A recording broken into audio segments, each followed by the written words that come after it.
Hello दोस्तों, मैं हूं आशीष मना और आप देख रहे हो आपके YouTube channel exam study centre channel को। तो आज की इस वीडियो में हम चर्चा करने वाले हैं जो क्लास 10 हैं उसकी जो क्षितिज की किताबी यानी कि हिंदी की जो किताब है उसका चैप्टर 5 देखने वाले हैं। उसका नाम है यह दंतुरित मुस्कान, यानी कि उसमें फसल और ये दोनों कविताएँ एक साथ सम्मिलित हुई हैं। तो इसके आज हम पूरे 6-7 ऐसे क्वेश्चन देखेंगे जो बहुत ही इम्पोर्टेंट हैं। कितने ही बहुत इम्पोर्टेंट हैं जो परीक्षा की दृष्टि से हैं और कि परीक्षा में ज़्यादा नहीं तो 90 से 92% वो क्वेश्चन पूछे जा सकते हैं। ओके दोस्तों, तो शुरू करते हैं। यदि आप वीडियो में आए हो तो चैनल को सब्सक्राइब अवश्य करें, वीडियो को लाइक करें, शेयर करें और कमेंट अवश्य करें। ओके, तो देखो पहला प्रश्न है, फसल तैयार होने में किन किन का योगदान रहता है। जो फसल बोते हैं उसमें किन किन का योगदान यानी कि सहयोग रहता है, तो देखते हैं। उत्तर है, फसल उगाने के लिए कहीं नदियों का जल होता है, बीज दुकानों का, मिट्टी होती है कई तरह का पानी होता है, हवा होती है, सूरज की किरणें और अन्य प्राकृतिक तत्वों की आवश्यकता होती है। फसल उगाने में बहुत से किसानों का श्रम भी सम्मिलित होता है। श्रम यानी मेहनत।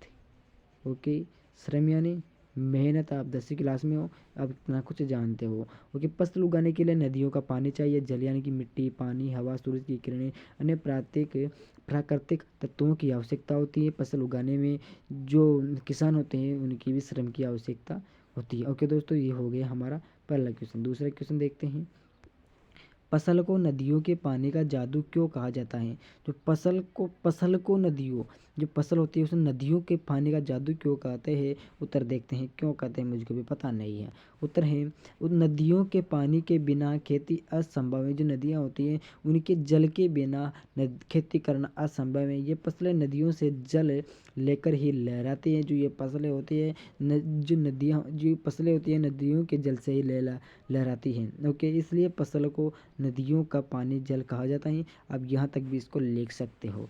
ओके, अगला कितना बड़ा है भाई, बहुत बड़ा है। ओके ओके, यहाँ तक भी लिख सकते हो और आगे हैं जो भी लिख सकते हो। बहुत सी नदियों का पानी भाप बनकर उड़ जाता है जो फिर बादल बनकर सूखी धरती पर बरसता है।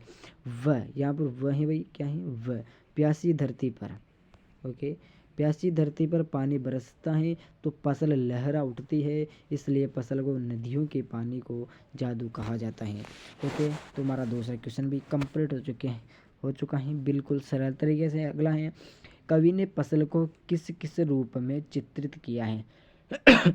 कवि ने फसल को किस किस रूप में चित्रित किया है, यानी कि चित्र बनाई है या फिर यहाँ पर देखा जा सकता है, लेकिन थोड़ा सा अलग होता है प्रश्न। ओके, देखो किस प्रकार चित्र किया है। उत्तर है, कवि ने फसल को नदियों के पानी का जादू कहाँ है, हाथों के स्पर्श की महिमा कहाँ है, मिट्टी में मौजूद खनिज पदार्थ, सूरज की रोशनी, हवा की तिरकन और मानवीय श्रम का मिला जुला योगदान के रूप में चित्रित किया है। ओके, बिल्कुल इंपॉर्टेंट क्वेश्चन है भाई ये, परीक्षा में 99.99% पूछा जा सकता है। ओके, अगला प्रश्न देखते हैं। चौथवा, रूपांतर है सूरज की किरणों का, कवि ने ऐसा क्यों कहा। ये मेरे प्यारे दोस्तों, देखते हैं क्यों कहा है। रूपा उत्तर है, क्या है उत्तर है, रूपांतर है सूरज की किरणों का, कवि ने इसलिए कहा है क्योंकि जैसे सूरज की किरणें स्वर्णिम होती है उसी प्रकार फसल पककर सुनहरी हो जाती है।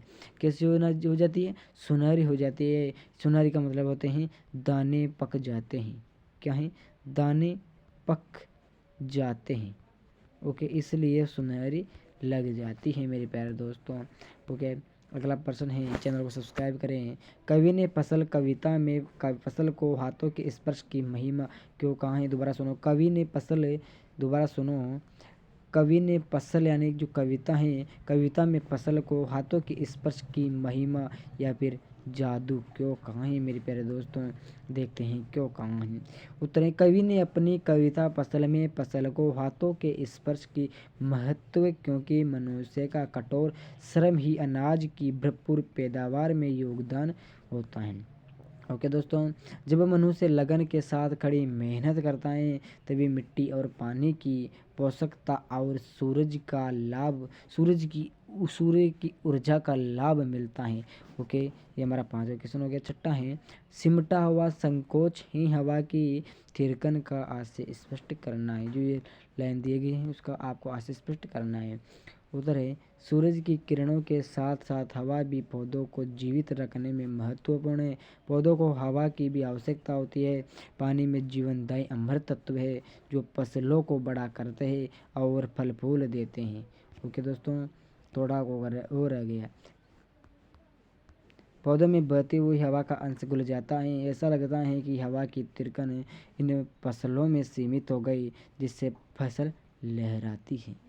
ओके फिर दोस्तों, अगला प्रश्न है, लास्ट एंड फाइनल 7वां क्वेश्चन। कोटि कोटि हाथों के स्पर्श की गरिमा से कवि का क्या अभिप्राय है या फिर क्या आशय है? देखते हैं, बहुत बड़ा उत्तर है। इसका उत्तर है, कवि ने कोटि कोटि हाथों के स्पर्श की गरिमा इसलिए कहा है, इसलिए कहते हुए भारत के करोड़ों किसानों की दैनिक यानी कि रोजाना की मेहनत को व्यक्त किया है।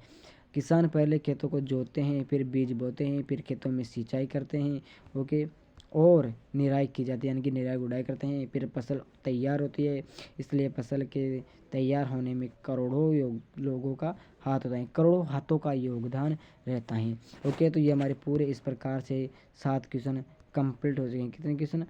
7 क्वेश्चन कंप्लीट हो चुके हैं। और ये कितने इम्पोर्टेंट है? इतने इम्पोर्टेंट है। कितने? अरे भाई रुक जा यार, 7 क्वेश्चन थे, वो कितने इम्पोर्टेंट है देखते हैं। वो इतने इम्पोर्टेंट थे, 90% इम्पोर्टेंट थे। कोई परसेंटेज में 99% इम्पोर्टेंट है। मेरे का मतलब कहने का मतलब है कि ऐसे प्रश्न पूछे जाएंगे और आपको इन सभी को याद भी करना है और इस प्रकार से पूछाएंगे। जरूर नहीं कि ये प्रश्न न आए, जरूरी ये है कि इनमें से कुछ प्रश्न पूछे जा सकते हैं। 7 है लेकिन बहुत इंपॉर्टेंट है मेरे प्यारे दोस्तों, आपको अच्छी तरीके से याद करना है। ओके, कल मिलेंगे चैप्टर 6 में। कितने? 6 में मिल जाएंगे आपको, कल नहीं परसों मिल जाएंगे। ओके, धन्यवाद।